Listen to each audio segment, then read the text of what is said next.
Hello students, how are you? I'm Krishna Nayak, your chemistry teacher. In today's lecture, we are going to discuss about the application of oxidation number. In the previous lecture, we discussed the redox reaction in terms of oxidation number, right? उसमें हमने देखा कि जितने भी हमने उसके आगे definition देखे थे रेडॉक्स रिएक्शन के लिए, उससे सबसे बेस्ट वे है कि हम किसका ऑक्सीडेशन हो रहा है, किसका रिडक्शन हो रहा है, उससे हम bye the help of oxidation number identify करें. ओके, वो सबसे इजी मेथड रहेगा. लेकिन ऑक्सीडेशन नंबर सिर्फ ऑक्सीडेशन और रिडक्शन को फाइंड आउट करने में यूज़ नहीं होता है, उसके और भी बहुत सारे एप्लीकेशंस है. ओके, ऑक्सीडेशन नंबर के थ्रू हम दूसरी भी बहुत सारी चीज़ें फाइंड आउट कर सकते हैं. तो वन बाय वन उसके अकॉर्डिंग हम स्टडी करेंगे. ओके, फर्स्ट जो ऑक्सीडेशन नंबर है वो यूज होता है to compare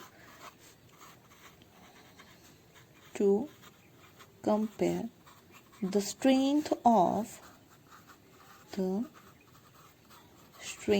of acid and base. Okay, oxidation number के थ्रू हम फाइंड आउट कर सकते हैं कि अगर कोई एसिड या बेस दिया गया है तो उसकी स्ट्रेंथ क्या होगी, कौन ज़्यादा एसिडिक होगा, कौन ज़्यादा बेसिक होगा. We can identify by the help of the oxidation number. कैसे? The strength of acid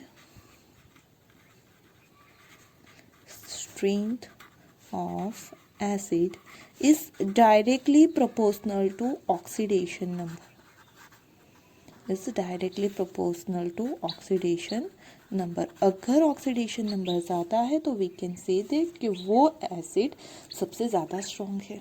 okay, अगर एसिड की स्ट्रेंथ डायरेक्टली प्रोपोर्शन में है एसिडिक ऑक्सीडेशन नंबर के, तो स्ट्रेंथ ऑफ बेस क्या हो जाएगी? Strength of base is inversely proportional to oxidation number. Okay, एक एग्जाम्पल के थ्रू से अंडरस्टैंड करते हैं कि आप कैसे इसे यूज़ कर सकते हो. मतलब पहला ऑक्सीडेशन नंबर का यूज़ क्या है, तो हम कोई भी एसिड या बेस की स्ट्रेंथ आइडेंटिफाई कर सकते हैं. अगर कोई एसिड दिया गया है तो हम ये कह सकते हैं जितना ऑक्सीडेशन नंबर ज़्यादा उतना ही वो ज़्यादा एसिडिक होगा, स्ट्रॉन्ग एसिड होगा. ओके, और जितना ऑक्सीडेशन नंबर ज़्यादा उतना उसकी बेसिसिटी कम होगी, मतलब जो बेस है वो वीक होगा, बेस की एसिडिटी कम होगी और एसिड की बेसिसिटी ज़्यादा होगी. मतलब इस तरह से हम एसिड और बेस की स्ट्रेंथ को फाइंड आउट कर सकते हैं. ऑक्सीडेशन नंबर ज़्यादा मतलब strong base, oxidation number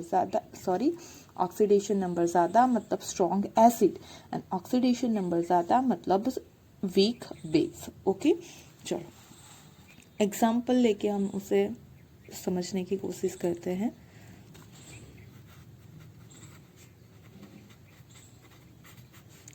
Arrange following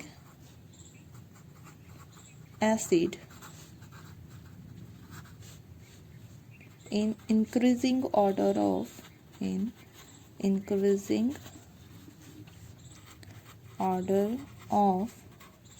its acidic strength. Okay, कुछ एसिड दिए गए, उसकी हमें उसके एसिडिक स्ट्रेंथ के इंक्रीजिंग ऑर्डर में लिखना है. एसिड दिए गए हैं, पहला है HClO, HClO2, HClO3, HClO4. Okay, चलो अब उसे इंक्रीजिंग ऑर्डर में लिखने के लिए फर्स्ट ऑफ ऑल हमें क्या करना पड़ेगा? We have to calculate the oxidation number, okay, of Cl. Right, Cl का हमें क्या करना पड़ेगा? ऑक्सीडेशन नंबर सबके लिए कैलकुलेट करना पड़ेगा. चलो HClO, इसका नाम है, आपको नाम याद रखने की अभी ज़रूरत नहीं, 12th में आपको फिर से आएंगे, हाइपोक्लोरस एसिड. ओके, इसका नाम क्या है? Hypochlorous acid. नाउ सी कि यहाँ पे जो है वो Cl का हम X सपोज कर लेते हैं, तो ज़ीरो इक्वल टू, कोई भी चार्ज नहीं है तो यहाँ पे मैंने ले लिया zero, zero equal to hydrogen का एक प्लस क्लोरीन का x प्लस ऑक्सीजन का -2। Therefore we will get zero equal to यहाँ पे x और -2 +1 हो जाएगा -1, तो x -1, therefore x equal to +1। मतलब कि हाइपोक्लोरस एसिड में जो क्लोरीन है उसका ऑक्सीडेशन नंबर है +1। ओके, दूसरा दिया गया है हमें HClO2। ओके, उसका नाम है क्लोरस एसिड।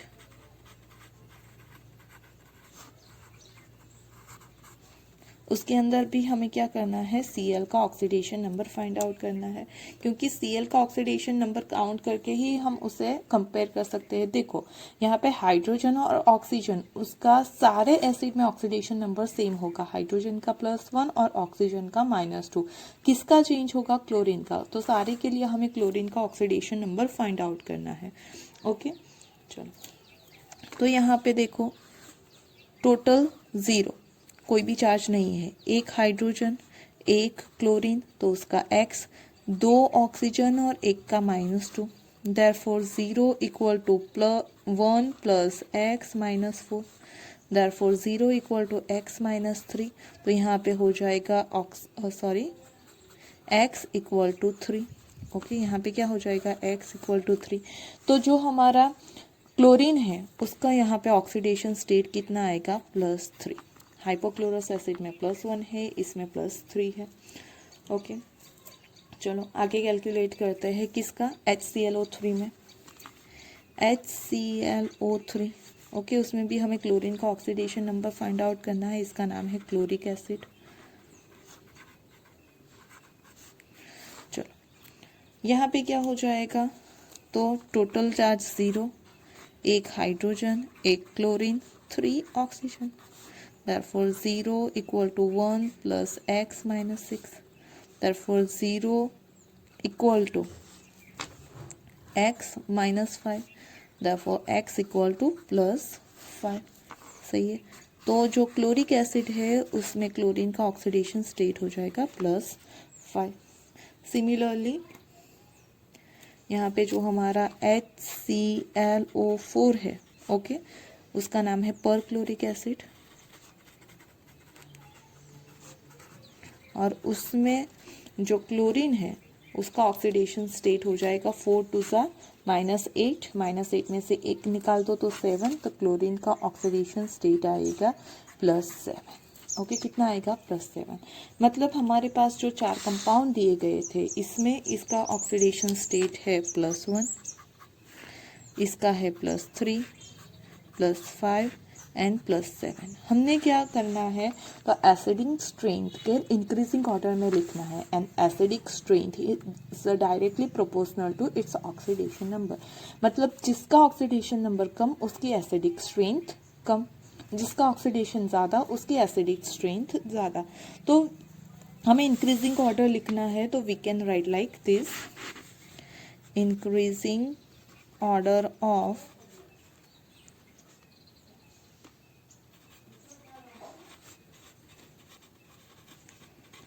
Acidic strength. सबसे कम किसकी एसिडिक स्ट्रेंथ होगी, HCl, तो HClO less than HClO2 less than HClO3 less than HClO4। आई बात समझ में, क्योंकि इसमें क्लोरीन का ऑक्सीडेशन नंबर सबसे कम है और इसमें क्लोरीन का ऑक्सीडेशन नंबर सबसे ज़्यादा है। तो जैसे जैसे ऑक्सीडेशन नंबर बढ़ेगा वैसे वैसे उसकी एसिडिक स्ट्रेंथ भी बढ़ेगी। मतलब ये सबसे लेस एसिडिक होगा, जबकि HClO4 जो पर क्लोरिक एसिड है सबसे ज़्यादा एसिडिक होगा। ओके, मतलब इसी तरह से हम bye the help of oxidation number किसी भी एसिड और बेस की स्ट्रेंथ फाइंड आउट कर सकते हैं। तो ये फर्स्ट एप्लीकेशन हो गई। ओके, सेकंड है हमारा उसका application, to determine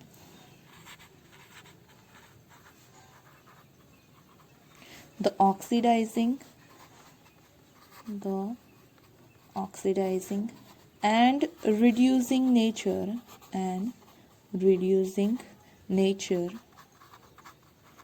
of the substance okay. चलो, तो कोई सब्सटेंस अगर हमें दिया गया है एंड वो as a oxidising agent work करेगा या फिर वो as a reducing agent work करेगा, वो अगर हमें फाइंड आउट करना है तो भी हम सिर्फ उसके ऑक्सीडेशन नंबर के थ्रू फाइंड आउट कर सकते हैं। ऑलरेडी ये चीज़ हमने कल डिस्कस की थी। ओके, ऑक्सीडाइजिंग एजेंट किसे बोलते हैं? तो ऑक्सीडाइजिंग जो एजेंट है वो कौन है? तो इलेक्ट्रॉन एक्सेप्टर्स है। ओके, वो क्या है? तो इलेक्ट्रॉन एक्सेप्टर। जो इलेक्ट्रॉन एक्सेप्ट करेगा वो कहलाएगा ऑक्सीडाइजिंग एजेंट। तो रिड्यूसिंग एजेंट किसे कहेंगे? इलेक्ट्रॉन डोनर्स को। ओके, रिड्यूसिंग एजेंट वो हो जाएंगे हमारे इलेक्ट्रॉन डोनर।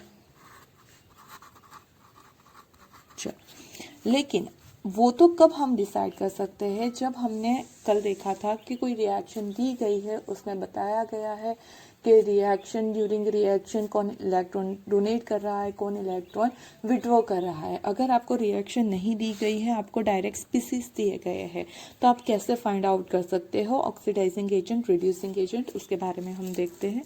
ओके, तो हम पहले देख लेते हैं कुछ एलिमेंट जिसके हाईएस्ट ऑक्सीडेशन नंबर क्या पॉसिबल है और लोएस्ट ऑक्सीडेशन नंबर कौन से पॉसिबल है। ओके, तो यहाँ पे हम एक टेबल सा बना लेते हैं। Element highest oxidation state and lowest oxidation state। Okay, चलो पहला हम यहाँ पे ले लेते हैं कार्बन। कार्बन का हाईएस्ट है +4 और लोवेस्ट है -4। Okay, then nitrogen. नाइट्रोजन का हाईएस्ट है +5 एंड लोवेस्ट है -3। ओके, देन आता है फॉस्फोरस। उसका भी एज अ नाइट्रोजन ही होगा। क्यों? क्योंकि सेम ग्रुप के एलिमेंट्स है दोनों। देन बात करते हैं हम ऑक्सीजन की। ऑक्सीजन का हाईएस्ट है +2 और लोएस्ट है -2।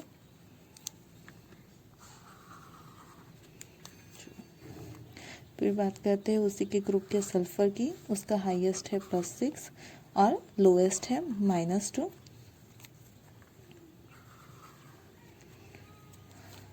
कोई भी आप क्लोरीन की बात करते हैं +7 एंड -1। हैलोजन में एक्सेप्ट हम फ्लोरीन की बात करें तो उसका लोएस्ट तो -1 रहेगा और हाईएस्ट +7 जा सकता है। ओके, क्योंकि क्लोरीन, ब्रोमीन या आयोडीन हो, उन सबकी इलेक्ट्रोनेगेटिविटी से ज़्यादा ऑक्सीजन की होती है। तो जब भी वो ऑक्सीजन के साथ कंपाउंड फॉर्म करेंगे तो उसका पॉजिटिव चार्ज पॉसिबल है। ओके, फिर जो आपको बहुत ज़्यादा ज़रूरी है उनका ही सिर्फ मैं लिखा रही हूँ, मैंगनीज एंड एक दूसरा हमें यूज़फुल होगा क्रोमियम। ओके, तो मैंगनीज का सबसे हाईएस्ट होता है +7, लोएस्ट 0, क्रोमियम का +6। Okay, and 0। और एक रह गया हमारा हाइड्रोजन। ओके, हाइड्रोजन का -1 एंड +1 होता है। ओके, हाइड्रोजन का यहाँ पे लिख लेती हूँ। हाइड्रोजन का हाईएस्ट +1 एंड लोएस्ट -1। ओके, तो ये जो मेन इंपॉर्टेंट आपके कंपाउंड है उसका मैंने हाईएस्ट और लोएस्ट ऑक्सीडेशन नंबर लिख लिया। चलो, ये लिखने का रीज़न क्या है? तो अगर हमारे पास कोई एलिमेंट सब्सटेंस दिया गया है, ओके, कोई स्पीसीज दिया गया है, तो हमें क्या करना है? उसमें प्रेजेंट जो भी हमारे कंपाउंड है उसके ऑक्सीडेशन स्टेट काउंट कर लो। ओके, इसमें से कोई भी कंपाउंड गिवन है तो उसका ऑक्सीडेशन स्टेट मेजर कर लो। फिर हमें क्या देखना है? अगर वो अपने हाईएस्ट ऑक्सीडेशन स्टेट में है, ओके, तो हाईएस्ट ऑक्सीडेशन स्टेट में है, मतलब कि अब वो इलेक्ट्रॉन क्या डोनेट नहीं कर सकता। ओके वो क्या करेगा, इलेक्ट्रॉन सिर्फ एक्सेप्ट करेगा। ओके अगर हाईएस्ट ऑक्सीडेशन स्टेट में है तो वो सिर्फ इलेक्ट्रॉन एक्सेप्ट कर सकता है, डोनेट नहीं कर सकता। और अगर वो इलेक्ट्रॉन एक्सेप्ट कर सकता है तो वो एज अ वर्क करेगा ऑक्सीडाइजिंग एजेंट। मगर मतलब कि किसी भी अगर एलिमेंट का हाईएस्ट ऑक्सीडेशन स्टेट प्रेजेंट है, ओके किसी भी एलिमेंट का हाईएस्ट ऑक्सीडेशन स्टेट प्रेजेंट है तो वो एक्ट करेगा एज अ ऑक्सीडाइजिंग एजेंट, क्योंकि वो सिर्फ इलेक्ट्रॉन एक्सेप्ट कर सकता है, इलेक्ट्रॉन डोनेट नहीं कर सकता। और अगर कोई लोएस्ट ऑक्सीडेशन स्टेट में है, ओके कोई लोएस्ट ऑक्सीडेशन स्टेट में है तो अब वो क्या करेगा, अब ज़्यादा इलेक्ट्रॉन एक्सेप्ट नहीं कर सकता, उसके पास ऑलरेडी बहुत ज़्यादा इलेक्ट्रॉन है तो वो डोनेट करने की टेंडेंसी रखेगा। तो उस वजह से वो इलेक्ट्रॉन को डोनेट करेगा और as a reducing agent work करेगा। तो आपको भी कंपाउंड दिया गया हो तो उसमें अगर हाईएस्ट ऑक्सीडेशन स्टेट है तो वो as a oxidising agent work करेगा, और अगर वो लोएस्ट ऑक्सीडेशन स्टेट के साथ प्रेजेंट है तो वो as a reducing agent work करेगा। ओके हम उसे लिख भी लेते हैं और फिर उसके एग्जाम्पल भी देखते हैं। If effective element in a compound is present in maximum oxidation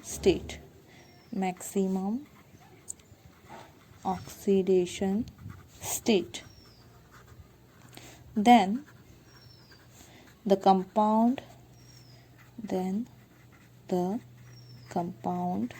act as oxidizing agent, okay always remember that thing कि अगर मैक्सिमम ऑक्सीडेशन स्टेट है तो वर्क करेगा एज अ ऑक्सीडाइजिंग एजेंट। क्यों, क्योंकि अब वो ज़्यादा इलेक्ट्रॉन डोनेट नहीं कर सकता है। एग्जाम्पल हम उसके देख लेते हैं।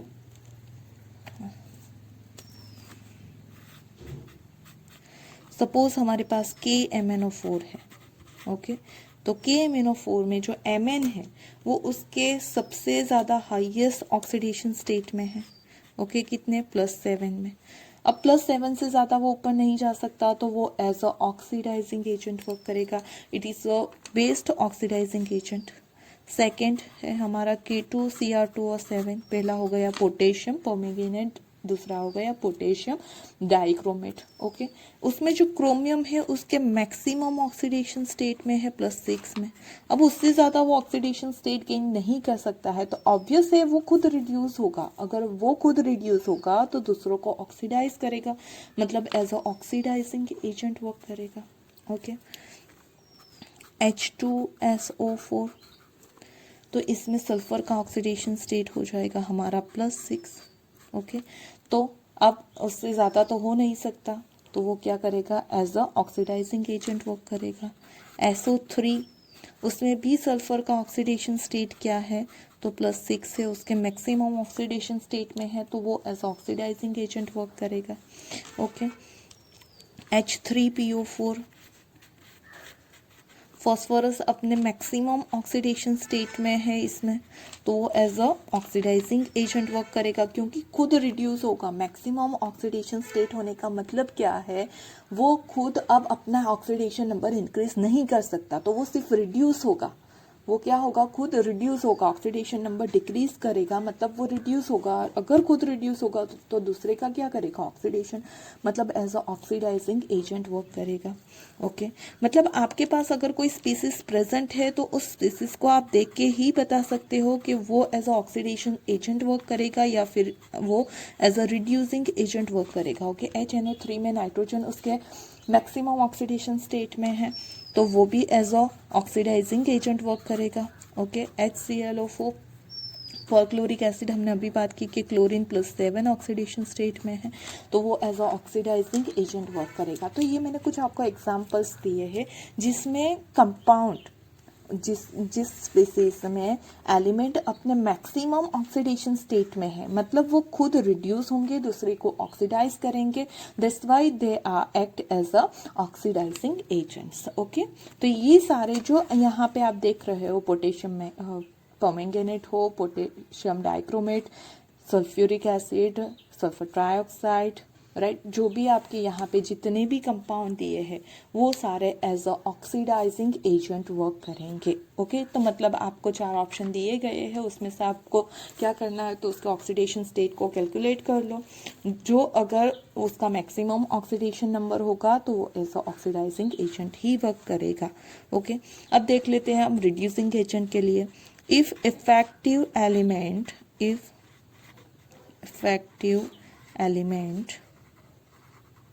in a compound is present in minimum oxidation state,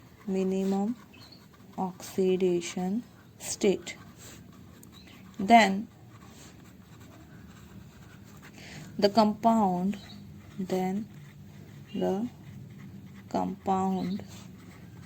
act as reducing agent,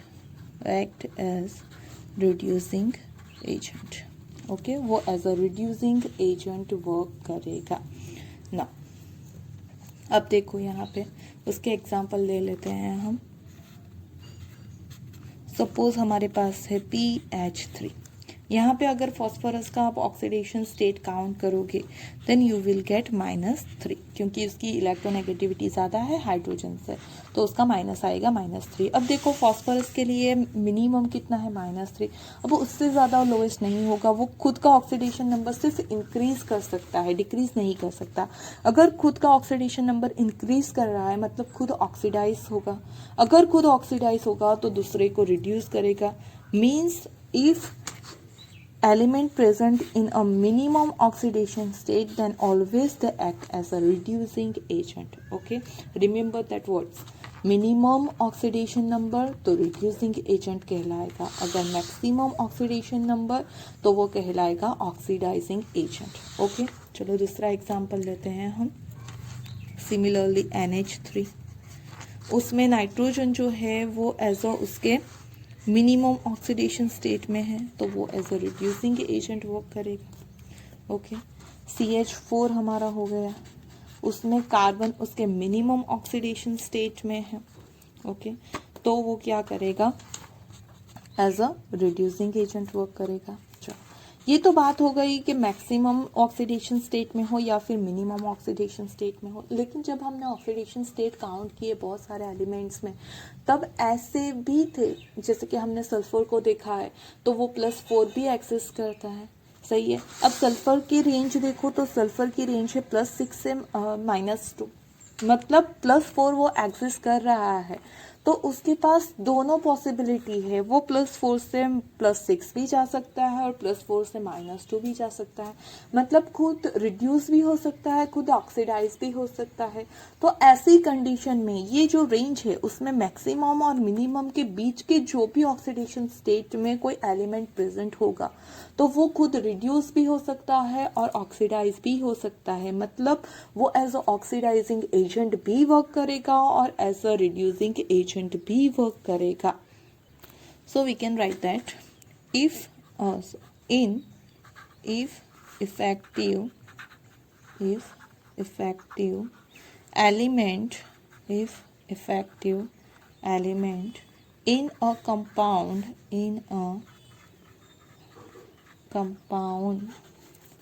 present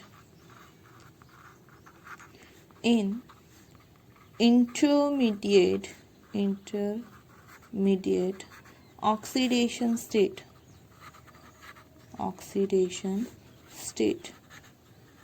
then the compound can act as oxidizing agent as well as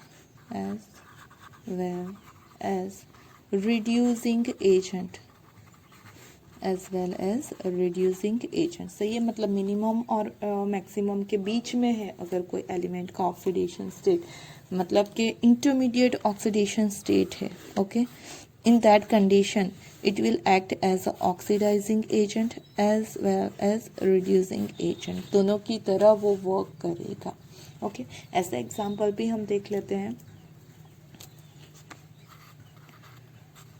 suppose हमारे पास है HNO2। ओके, चलो अब HNO2 में देखो तो जो नाइट्रोजन है उसका ऑक्सीडेशन स्टेट क्या है, तो 2 2 ज़ा 4 -1 तो +3 आ जाएगा इसका।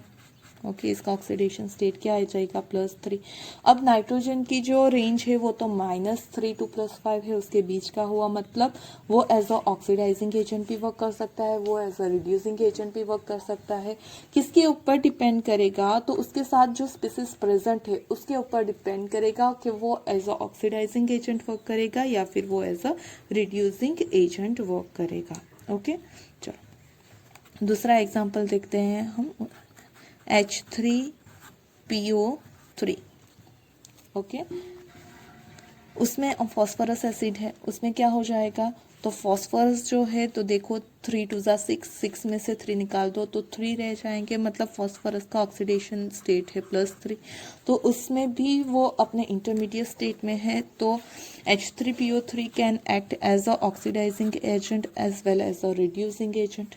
SO2 की बात करो तो SO2 में सल्फर का ऑक्सीडेशन स्टेट हो जाएगा +4, जो कि उसका इंटरमीडिएट ऑक्सीडेशन स्टेट है। ओके, सिमिलरली H2O2 में ऑक्सीजन जो है वो अपने -1 ऑक्सीडेशन स्टेट में है, तो वो उसमें से -2 भी हो सकता है और +2 भी, 0 भी हो सकता है, +2 भी हो सकता है, +1 भी हो सकता है। तो उस कंडीशन में H2O2 as a reducing agent and oxidizing agent दोनों की तरह वर्क कर सकता है। ओके, तो ये हो गई सेकंड एप्लीकेशन ऑक्सीडेशन नंबर की, कि हम स्पीसीज को देख के बता सकते हैं कि वो as a reducing agent work करेगा या फिर ऑक्सीडाइजिंग एजेंट वर्क करेगा। Okay, always remember that if there is a element with its highest oxidation state, then it will work as an oxidizing agent, and if element is present with the lowest oxidation state, then it will act as a reducing agent। okay, clear। उसकी third application जो है वो है to calculate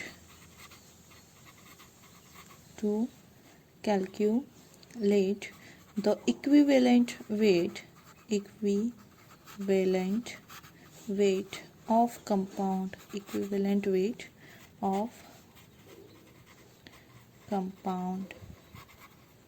okay, देखो हमने जो first chapter है उसमें पढ़ा है नॉर्मालिटी। ओके, नॉर्मालिटी की फॉर्मूला में आपने इक्विवेलेंट मास फाइंड आउट किया है। इक्विवेलेंट मास की फॉर्मूला क्या होती है, तो molecular mass divided by n factor. अगर कोई रेडॉक्स रिएक्शन कैरिड आउट हो रही है तो उसके ऑक्सीडेशन नंबर में भी क्या होगा, चेंज होगा, तो उसका इक्विवेलेंट वेट क्या होगा वो हम उसके ऑक्सीडेशन नंबर के अकॉर्डिंग फाइंड आउट कर सकते हैं। कैसे फाइंड आउट कर सकते हैं वो देखते हैं। The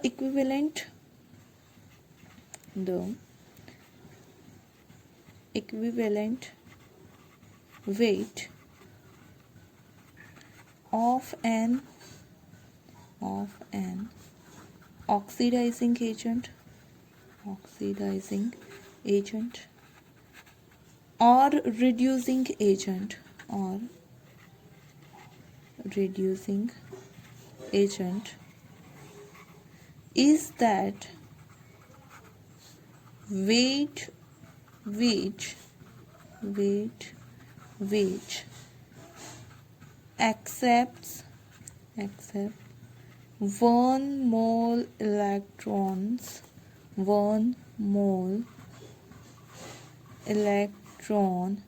in a chemical reaction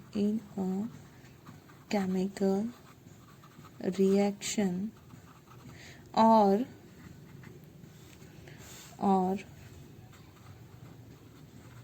loses 1 mole electron in chemical reaction, in chemical reaction. देखो एग्जाम्पल के साथ देखेंगे आपको ज़्यादा समझ में आएगा। क्या कहने का मतलब है, जब भी आपको इक्विवेलेंट वेट फाइंड आउट करना है तो वो किसके ऊपर डिपेंड करता है। अगर वो ऑक्सीडाइजिंग एजेंट है तो वो कितने इलेक्ट्रॉन को एक्सेप्ट करता है उसके ऊपर डिपेंड करेगा।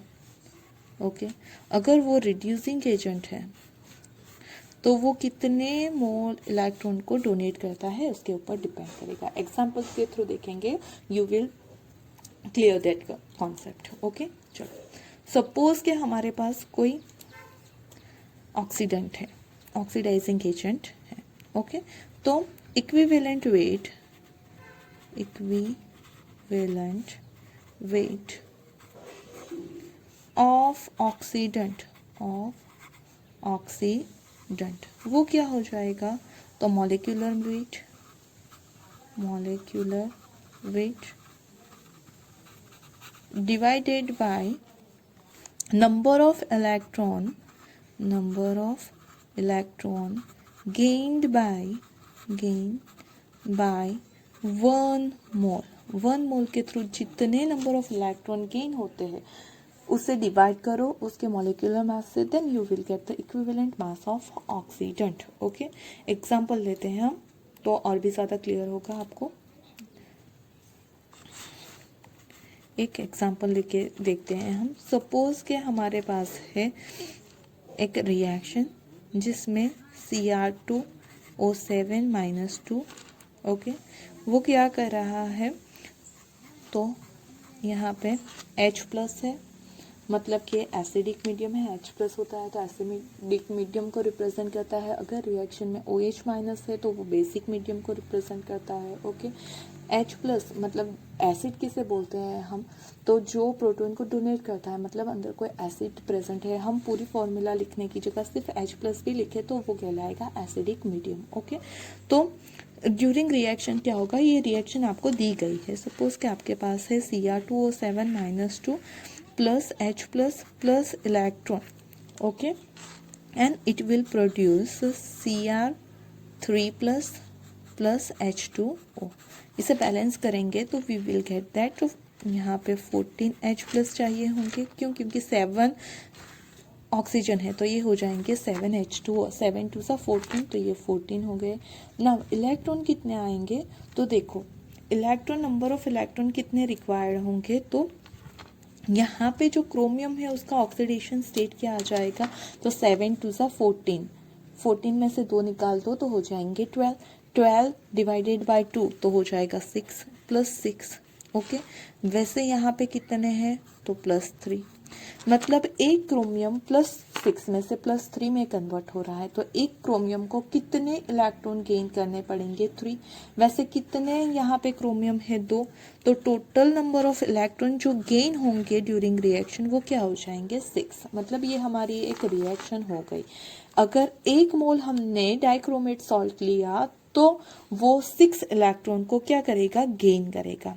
Okay, do you get this, कि एक क्रोमियम का ऑक्सीडेशन नंबर कितना डिक्रीज हो रहा है, 3 जितना। मैं यहाँ पे मेंशन भी कर देती हूँ।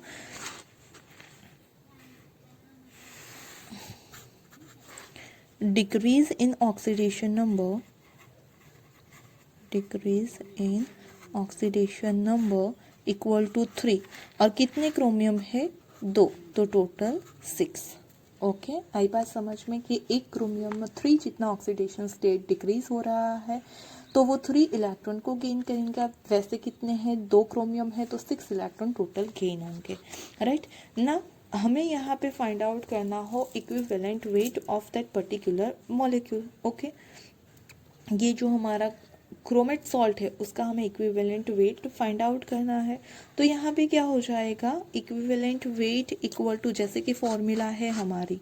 ओके, तो हम लिख सकते हैं यहाँ पे equivalent weight, equivalent weight equal to molecular mass, तो जो भी क्रोमेट सॉल्ट है उसका जो मॉलिक्यूलर मास आएगा वो divided by number of electron कितने हैं यहाँ पे 6, तो वी हैव टू राइट 6। मतलब अगर हम डाइक्रोमेट के मॉलिक्यूलर मास को 6 से डिवाइड करेंगे और जो भी आंसर आएगा वो हो जाएगा डाइक्रोमेट का इक्विवेलेंट वेट। मतलब जब भी कोई compound as oxidizing agent work कर रहा है, क्यों खुद रिड्यूस हो रहा है, तो एज ऑक्सीडाइजिंग एजेंट वर्क कर रहा है, तो जितने इलेक्ट्रॉन गेन करता है उससे डिवाइड कर दो, then you will get the equivalent weight. Okay, चलो सिमिलरली अगर हमारे पास कोई रिडक्टेंट है तो उसका हम मास कैसे फाइंड आउट कर सकते हैं, तो equivalent mass, equivalent weight of reductant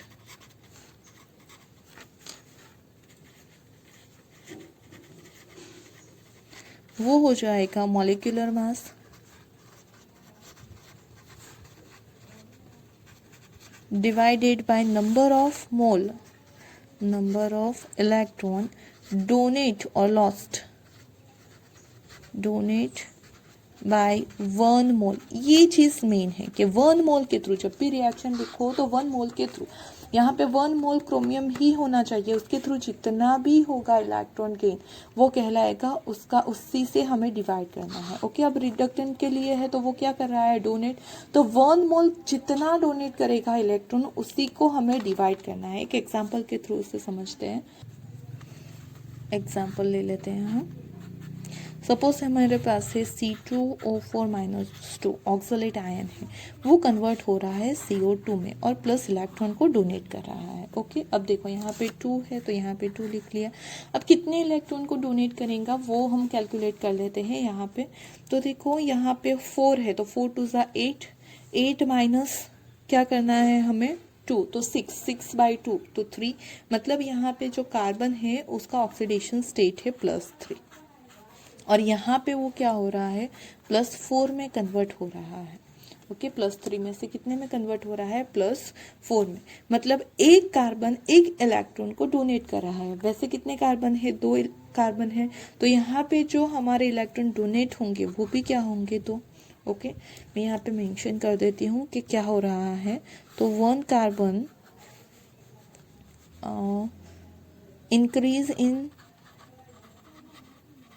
oxidation number equal to 1 और कितने हैं, 2 कार्बन, तो टोटल इंक्रीमेंट 2 का हो रहा है, मतलब 2 इलेक्ट्रॉन डोनेट हो रहे हैं ड्यूरिंग रिएक्शन। अब यहाँ पे अगर हमें उसका इक्विवेलेंट वेट लिखना है, ओके, तो इक्विवेलेंट वेट इक्वल टू हो जाएगा molar mass divided by 2। Oxalate ion का अगर इक्विवेलेंट मास लिखना है तो मोलर मास डिवाइडेड बाय 2। क्यों, क्योंकि ड्यूरिंग रिएक्शन 1 मोल 2 इलेक्ट्रॉन को डोनेट कर रहा है। आई बात समझ में, मतलब इन जनरल हम ये कह सकते हैं कि किसी भी कंपाउंड का जो भी इक्विवेलेंट मास है, okay, equivalent weight of any compound is equal to molecular mass,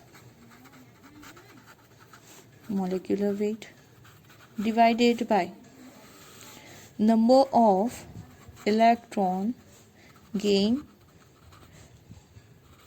or lost by 1 mole।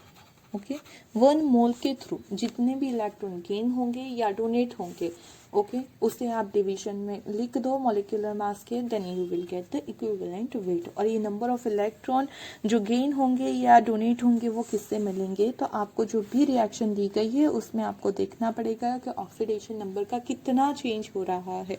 जितने भी ऑक्सीडेशन नंबर का चेंज हो रहा होगा उतना ही यहाँ पे आएगा आपका नंबर ऑफ इलेक्ट्रॉन गेन और डोनेट। ओके, आई बात समझ में, तो ये हो गई थर्ड एप्लीकेशन जिसके थ्रू हम इक्विवेलेंट मास कंपाउंड का मेजर कर सकते हैं।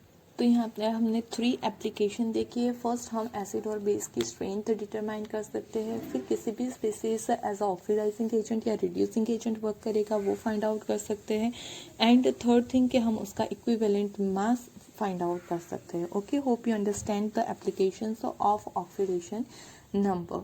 If you're having any query regarding this topic, you can comment in a comment box. Okay, and if you like the video, don't forget to like press a like button. Okay, thank you for watching this video.